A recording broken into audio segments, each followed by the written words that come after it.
Good evening and welcome to another edition of Resource PNG.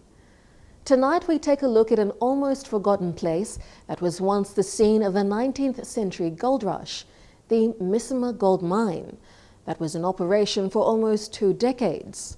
We take a look at the mine in perspective with this special report from Edwin Fidelis.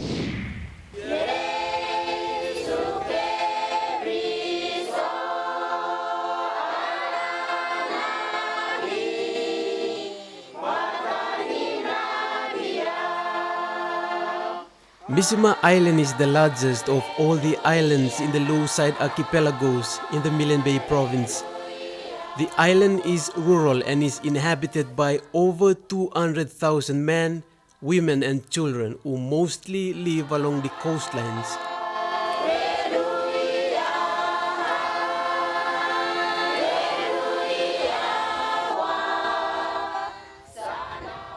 The operation of the gold mine in Misima has put the island as one of the significant places in Papua New Guinea.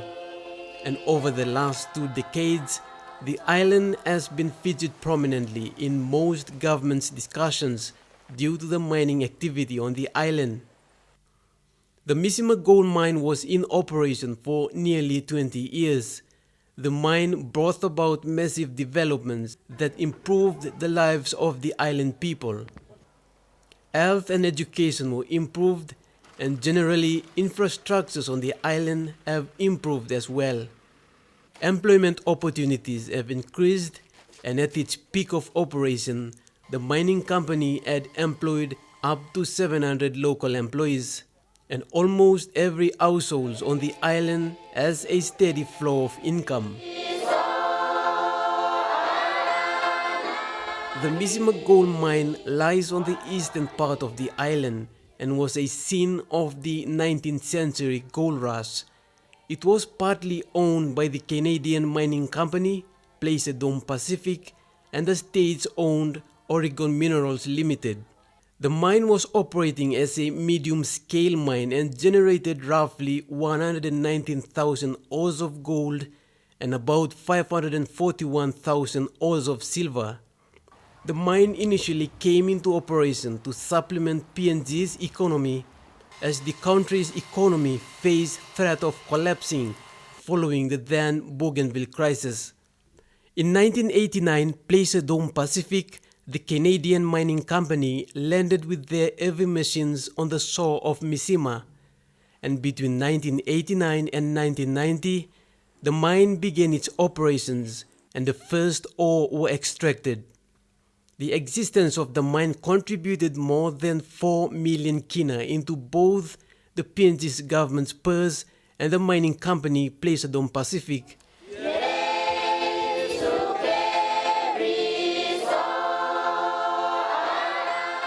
The coming of the mine was a relief to the people of Misima, as it appears to solve most of their problems, both socially and economically. The agreement between the landowners and the mining companies has been centered on the benefits that the mine would most likely bring.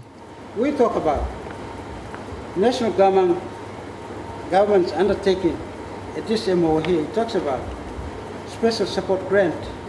It talks about equity, royalties, long-term economic development plan, environmental issues, infrastructures development maintenance, local business development, training and localization, post and telecommunication, electricity, financial assistance to the landowners, national government to cooperate and assist. What happened? In the autonomous region of Bougainville, the Panguna copper mine has also been one of the country's revenue drivers. The Bougainville mine generated about 3 million tons of copper, 306 tons of gold, and 784 tons of silver. That was equivalent to roughly 44% of PNG's mineral export over that period. But the forced closure of Panguna drives down the country's revenue, and it was its closure that triggered a fast move to allow Misima gold mine to commence. Misima did very well in terms of providing financial bridge That was seriously needed during the difficult days of Bougainville.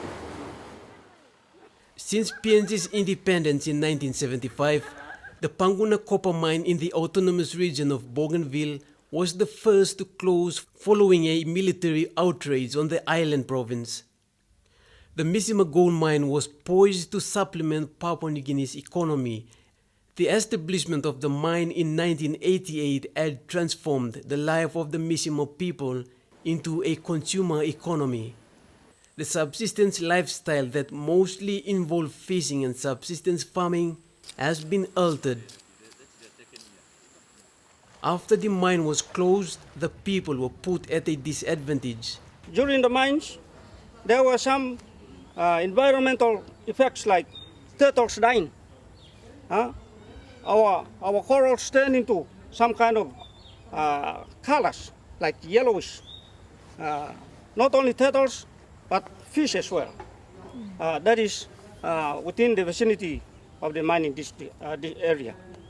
So those are the effects that came about. A reforestation program has been part of the environment rehabilitation that aimed at rebuilding the island's vegetation that was destroyed during the existence of the mine. Much of the face of the mine pit is now being overgrown with trees.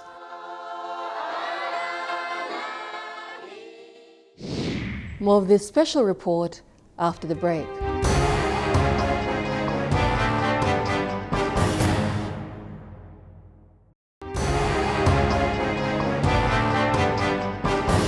Welcome back. By 2001, the last ore were extracted from the open-cut Misima mine. We look at the environmental and socio-economic aftermath of the mine 30 years on after its closure. The mining operation on the island has lasted for nearly 20 years. By 2001, the last ore were extracted from the open-cut mine. The remainder of the years from 2001 to 2004, the mining companies concentrated on the decommissioning and closure of the mine. Much of the infrastructures provided by the mine during its operations were dismantled as it was agreed on the 1988 mining agreement.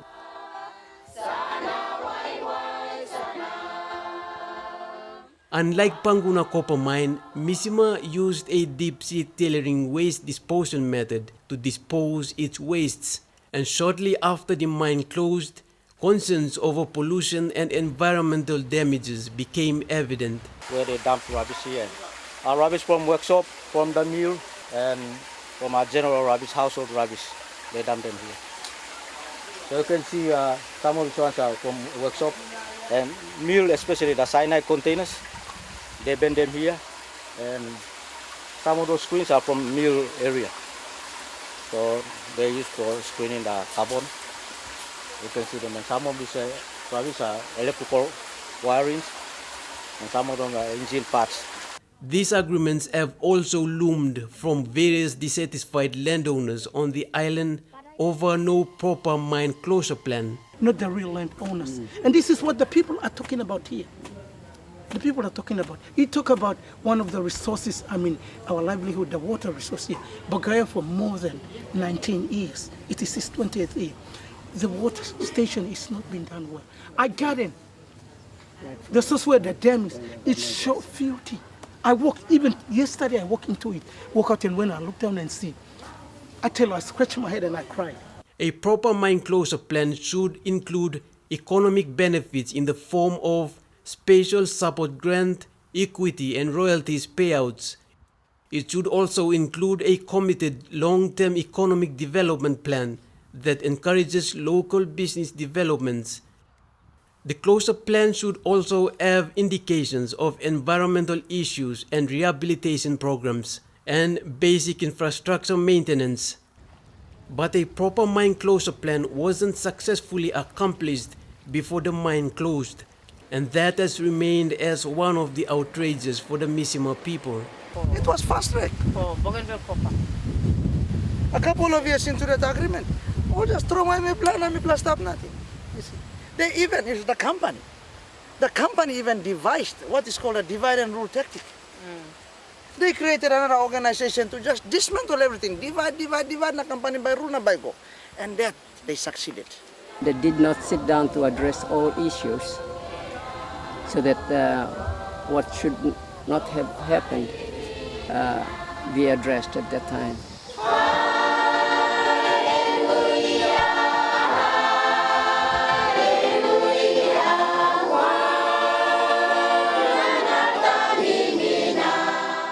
Shortly after 20 years of mining operations on the island ended, the lives of the people have changed dramatically. The current economic standard has been reduced to a mere subsistence economy. Many of the people have now returned to subsistence gardening and fishing. Okay, this lahat before Misima Mines been making agricultural center na building this house base na only building poultry law here and nursery grow seeds only nursery na giving back all seeds lo man lo place only kisim planning karem come back na salim lo here alone feed him mess lo mines lo lagua, so that's what they've been doing.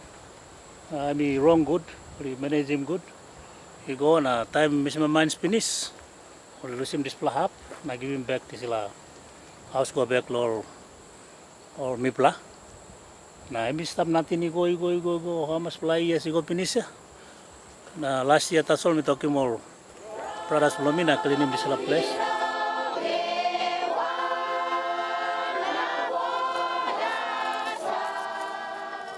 Other people have also engaged in alluvial mining that has also assisted households as an income source. Unemployment increased and the state of basic infrastructure have dropped significantly. Also, after the closure of the mine, the landowners were locked in a 19-year-old dispute with the government over mine dividends and mine closure benefits. The closure raised some very important questions, such as the mine closure policy plan, and we believe at the time of the closing, there was never a mine closure plan with the provincial government or even the national government. In 2012, the courts referred the case to mediation.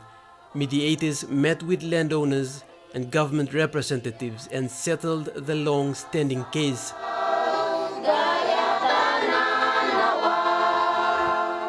The land mediation unlocked over $26 million.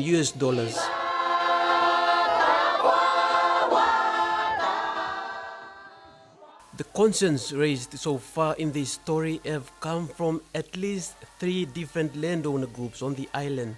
From there we started. Elijah Samano is a prominent member of the North Misima Zone.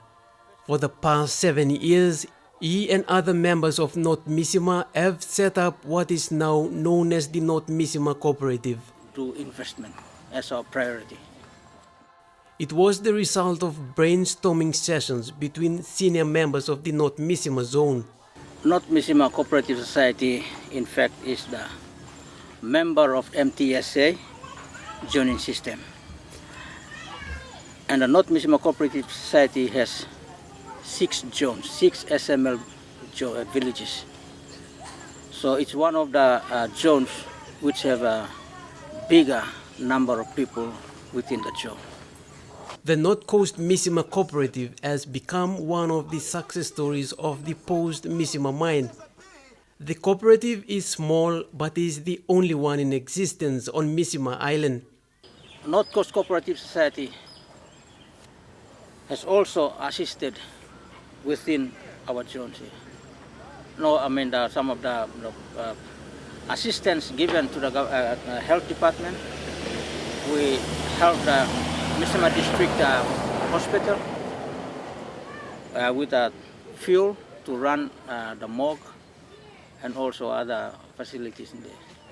We also, North Misima also assisted with Westpac Bank by giving them this water generator and fuel when the major power supply from hydro went down because of problems. We continue with a special report on Misima Island when we return.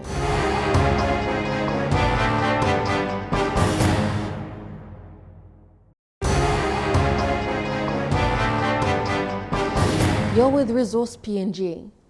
We've seen in the previous segments how the island of Misima once had a thriving economy when the mine was in operation. That contributed significantly to the government's national purse. Now, 13 years since the closure of the mine, what was once a booming local economy is now reduced to a subsistence economy. In this next segment, we see how the people of Misima have risen to restore economic activity on their island by tapping into the SME sector. After the mining activities ended, the people became self-reliant. We also have some investments down in Alatau and then in Mosby, which is all initiated by the association itself, without the assistance of the government or any other agencies. So we play it. But this is what we are trying to do, to sustain our people's living in terms of low dietary 1M side. The Homegrown Business Cooperative Group is expected to be the biggest business arm of the Misima people. The cooperative began with 80,000 kina in 2006, but now have over 1 million kina assets and cash. The cooperative aims at rebuilding the lives of the people on Misima Island after the downgrade of socio-economic life following the closure of the mine. We started to do investment. But they didn't come the easy way. The group has been finding solutions to an age-old land conflict between the landowners over the mining benefits. 10 years ago, landowner groups were divided into zones so that mining royalties can be easily divided amongst the groups. And the land mediation in 2012 was a way forward for the landowners. And through the Misima mediation, put aside our differences.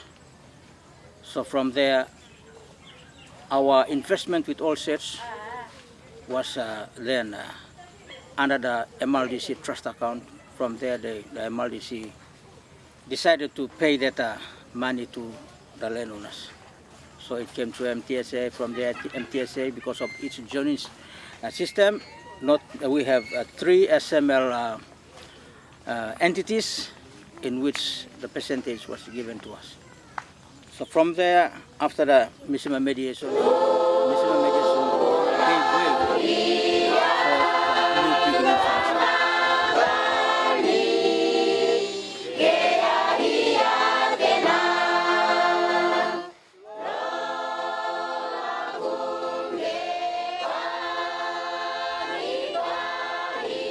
Since its establishment, the cooperative has proven to be successful in helping restoring the social and economic lives of the people on the island.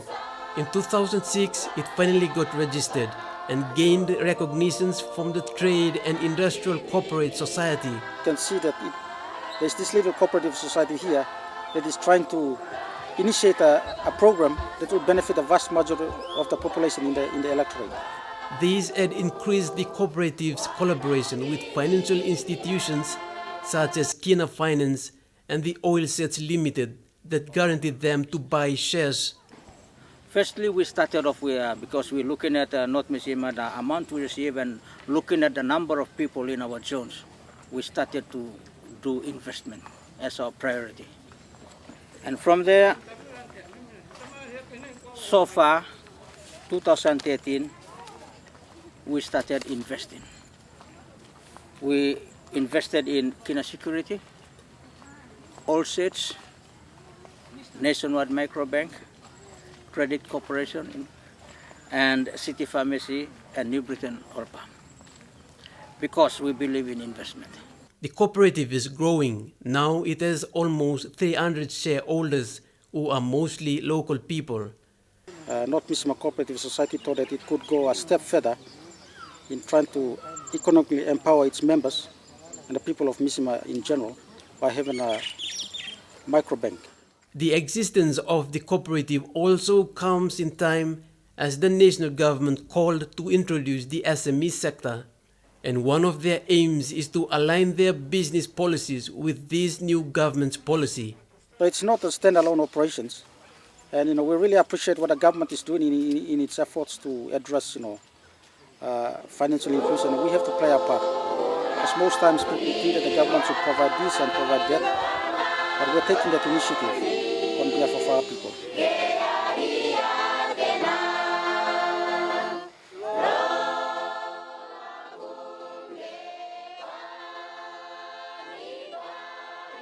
In the next few months, the cooperative will engage other businesses to operate on the island.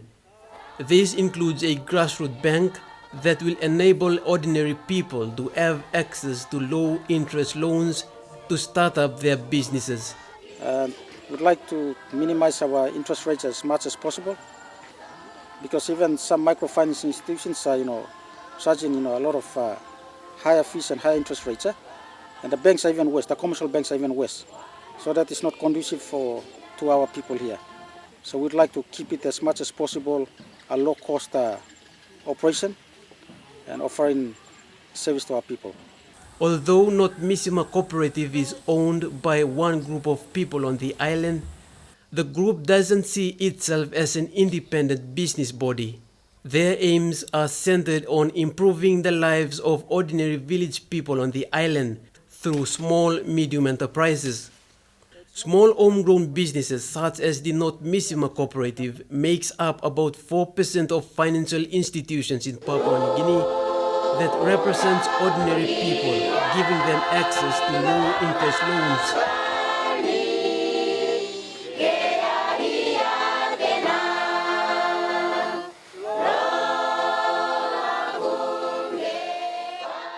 But mining legacies still remained one of the much talked about agendas on Misima Island.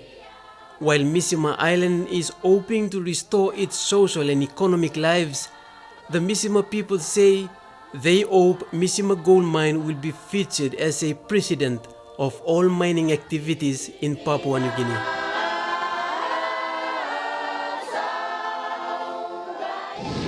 Resource PNG continues when we return.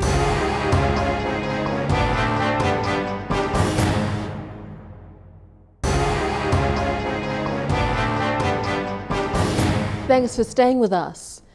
In this next segment, we feature an interview with Dr. Chris Muller, Country Manager for Papua Mining, and find out a bit more about the company and their prospects in East and West New Britain and East Sepik Province.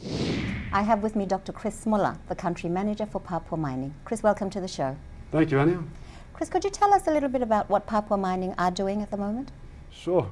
Papua Mining is very active, mainly in New Britain and also in the Sepik. So we have like 10 license areas, and we're exploring those with geochem sampling and drilling right at the moment. So we're very active in this part of the world. Can you describe your license prospects at the moment? Sure, we've got nearly 4,000 kilometres squared, which is either under application or granted. Nearly 3,000 kilometres squared, which is granted already, upon which we're exploring. And 10 licences are in New Britain, and a further one in the Sepik, in the Ambunti Garamambu trend. And what sort of results are you getting from your rock sampling at the moment? Very good results, in fact. We've been getting samples that are grading higher than 20 and even 30% copper. Gold, not so much, but we're mainly targeting these base metals, which are often peripheral to the systems anyway. So we're very encouraged by what we're seeing at surface. Okay.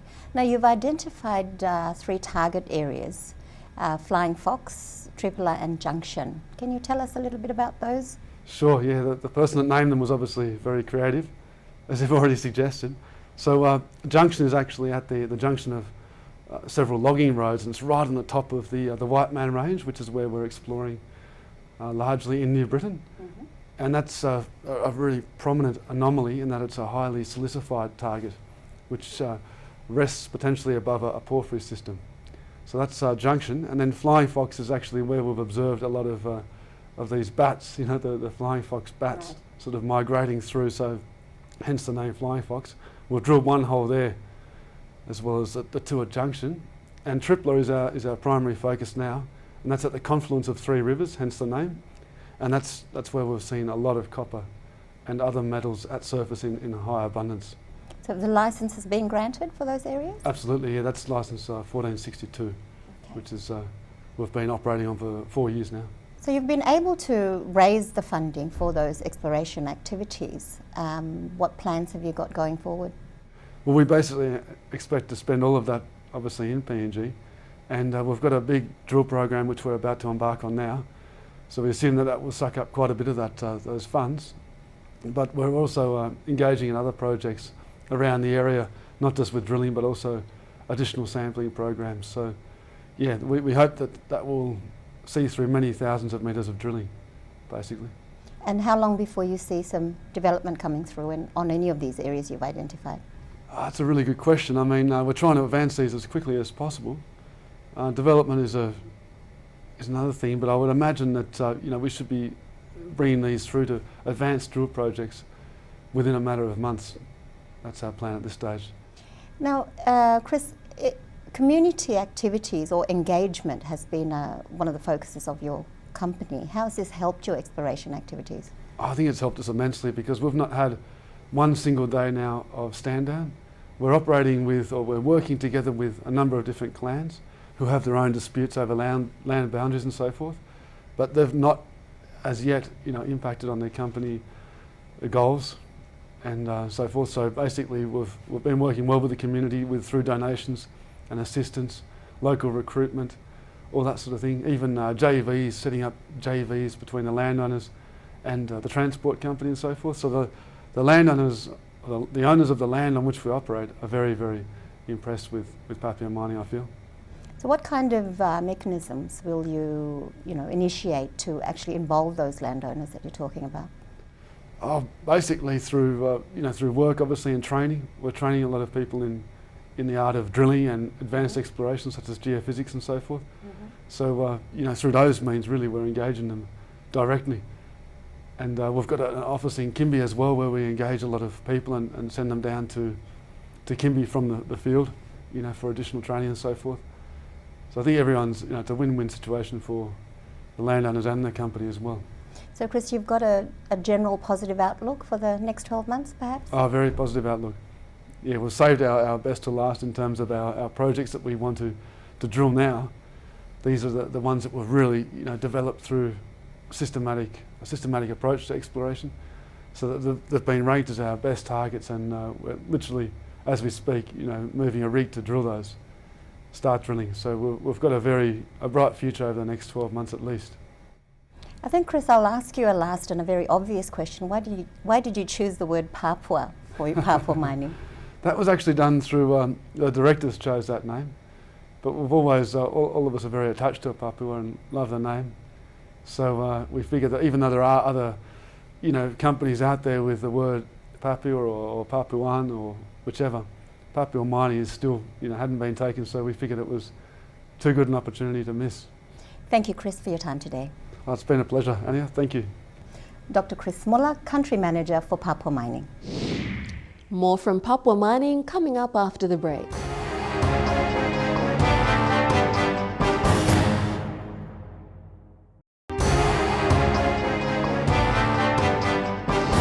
Welcome back to the show. We now feature a presentation from Dr. Chris Muller and find out more that goes on with their geochemical sampling and geological mapping, plus a lot more. The geochemistry for other elements also highlights these three target areas, Tripler Junction and Flying Fox, and it's anomalous in Pathfinder and economic metals such as moly, mercury, zinc, arsenic, iron and lead. And once we've identified certain areas from the geochemical sampling, we embark on detailed geological mapping of these specific areas over quite large areas. And you can see the value in doing this geological mapping, because in this case at Mount Nakuru, for example, this has highlighted large intrusive complexes. And those two areas, Junction and Tripler, are actually closely associated with those intrusive complexes there.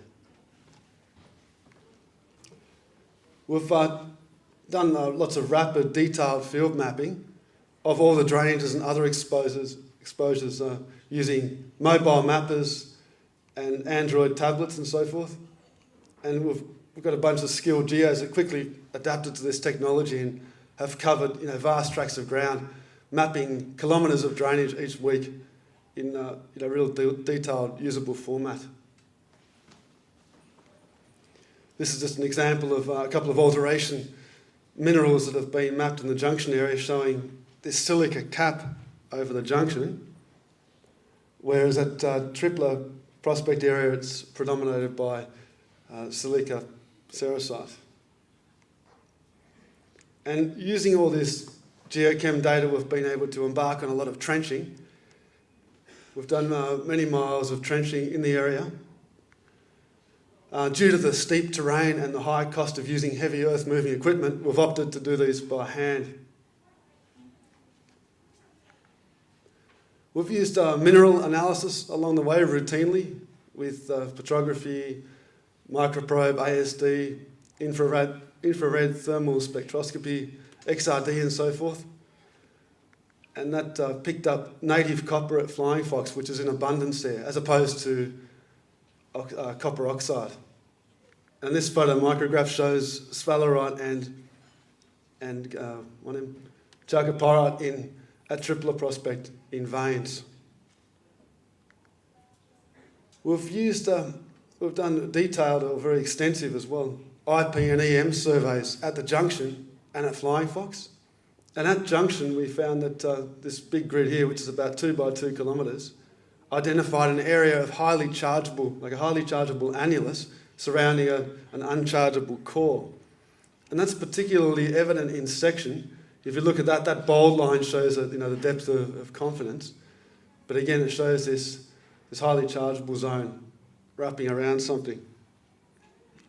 And if you look at the resistivity, when it comes on, the resistivity shows this central resistive spike, which could potentially be interpreted as an intrusive, a silicified intrusive.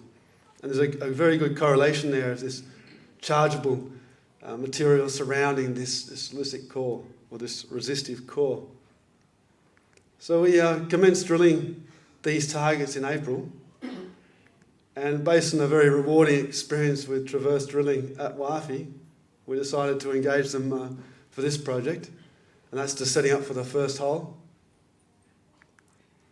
We drilled these geophysical features where the orange is the chargeable zone, and that turned out to be intense silica pyrite clay, which one would expect, I guess. Whereas the yellow, the conductive shells there, ended up being diorite with patchy chalcopyrite and actinolite alteration. And this is just a couple of shots from the core, where we've got chalcopyrite, a lot of chalcopyrite associated with quartz veins, and also disseminated together with actinolite and chlorite. This is just another example showing that nice chalco. And in our second hole, we intersected all of this massive silica pyrite alteration, which bears like an epithermal resemblance. So all our core is marked up and logged on site, but it's sent to our base in Kimby for processing. And Morris talked about Kimby and its attributes yesterday, so I won't go into too much detail, but we basically took over from Barrick's property there, and so we have an enormous core shed, probably too much room really for what we need at this stage. But being in Kimby is really valuable in that we can get samples out to Lay Intertech laboratories in quick time, so it works really well for us. So recently, as part of a peer review exercise, we had Greg Corbett and Doug Menzies of CMC do a review of our most advanced properties, and their assessment more or less lined up with our own findings. The salient features being that we've got this well-defined wall rock assemblage and quartz sulfide veins, typical of the upper parts of a copper gold bearing system. As well as that, we have multiple phases of intrusives, igneous intrusives within the core and at outcrop, and strongly elevated moly and copper at surface. And their conceptual model, this is just a cartoon obviously, not to scale, it shows that in the Mount Nuckra area within our tenements, on the left there at Junction prospect, the porphyry is much deeper than it is at Tripler, and we've obviously drilled Junction but not yet Tripler. And that assumption is based on the position of these proximal D veins, these massive sulphide veins that occur very close to the porphyry generally. And we've seen those at surface at Tripler, but only intersected them in drill core in Junction. This is just an example of the massive silica cerussite pyrite that we see at surface at Tripler,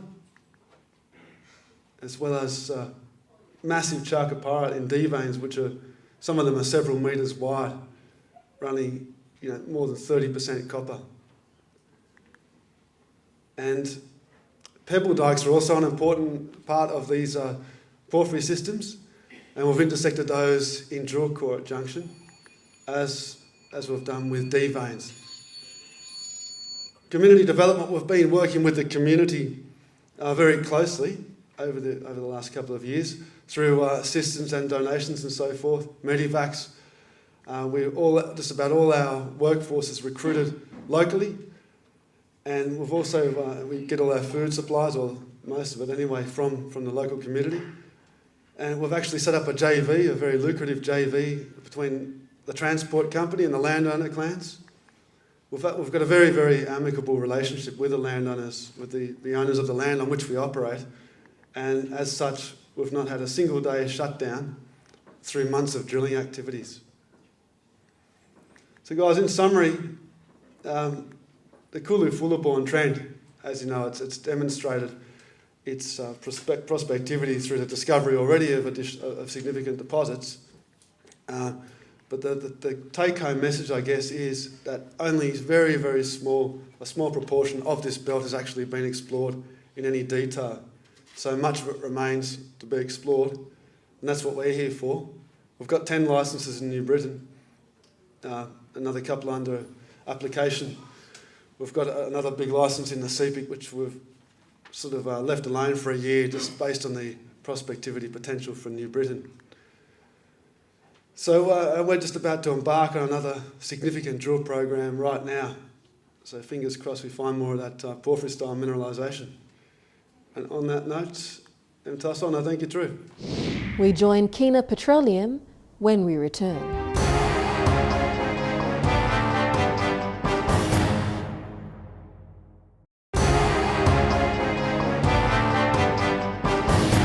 You're back with Resource PNG. In this next segment, we talk to Simon McDonald of Kina Petroleum and find out more about the company and their petroleum prospecting licenses in the Western Province. Thank you, Dr. Simon McDonald with Kina Petroleum, for your participation here on Resource PNG. My pleasure. Thanks for having me. Kina Petroleum is huge acreage in Western Province, Eastern Papua and Ramu. What approach has the company taken towards developing these assets? Okay, well, we've got a large portfolio, obviously, but a large portfolio is only useful if we think the land's going to be productive, if we think there's some sort of commerciality in it. So the company's policy has been to obviously acquire the land and then actually to joint venture it out. So we're a relatively small company, and we're inviting relatively large joint venture partners in to conduct the work that's required. You've described the license in Western Province as the jewel in the crown. Why is this so? Okay, I was referring specifically to PRL 21. Kina's got 15% of PRL 21 with Horizon, Talisman, Osaka, Mitsubishi. So obviously for a small company like Kina to have 15% of something that's within sight of being commercialised is obviously it's a company changing event for a company the size of Kina. You've highlighted the potential upside of the Western Province licenses in terms of the proximity to infrastructure, the Fly River and the Panakawa oil seep. What are the potential upsides exist in terms of potentials for resource reserves? Okay, well those factors that we talked about obviously mean that the Panakawa oil seep, for example, means that there's oil being generated. Obviously there's commercialisation of any of the assets further up the Fly River, then so to have assets along the supply route possibly would be of use. Other areas, of course, depend on have to reinterpret older data, and that's also been very useful in terms of coming up with new, looking at the older data, coming up with reinterpretation and coming up with new leads. In the Eastern Papuan Basin, you're looking for dry gas. What potential resource do you hope to find? Well, we're looking for analogues, if you like, the same sort of thing that Interoil has found at Elk Antelope, which is a very large discovery, gas discovery further up into the hinterlands. There was gas discovered in an old well there in the 1940s. Of course, in those days, gas was regarded as a failure. So we're actually going down and looking at some of the older wells, looking at the same sort of areas, and of course with the new push towards gas, hoping that they will turn out to be commercial. Kina Petroleum is focusing on acquiring data. How have data interpretation methods improved in modern times compared to previous methods? Okay, Kina is actually looking at acquiring all of the previous aerogravity and aeromag data, which is a relative, it's all acquired from a plane, and it's a relatively good way of getting an overall look at the architecture of the Papuan Basin. So by looking at getting all the data that's been acquired previously, swapping with other operators for current data, we then get a really good handle on the whole basin and interpreting it as one program rather than looking at bits in isolation. It's probably going to give you a much better idea of how the basin looks in whole. Kina Petroleum has an interest in the Ramu, at the Banam in Ramu, at the Banam anticline. What potential upside exists in terms of supplying gas for domestic consumption by nearby mines? Look, the Banam anticline is really quite exciting because of its proximity to Madang and the proximity to a couple of mines that are looking at a cheap and reliable source of power. So Banam, of course, has got gas seeping out at the surface, so the biggest issue is to work out whether there's a commercial accumulation underground. The gas has all been analysed, it's about 98% methane, so it's lovely, it's all gas.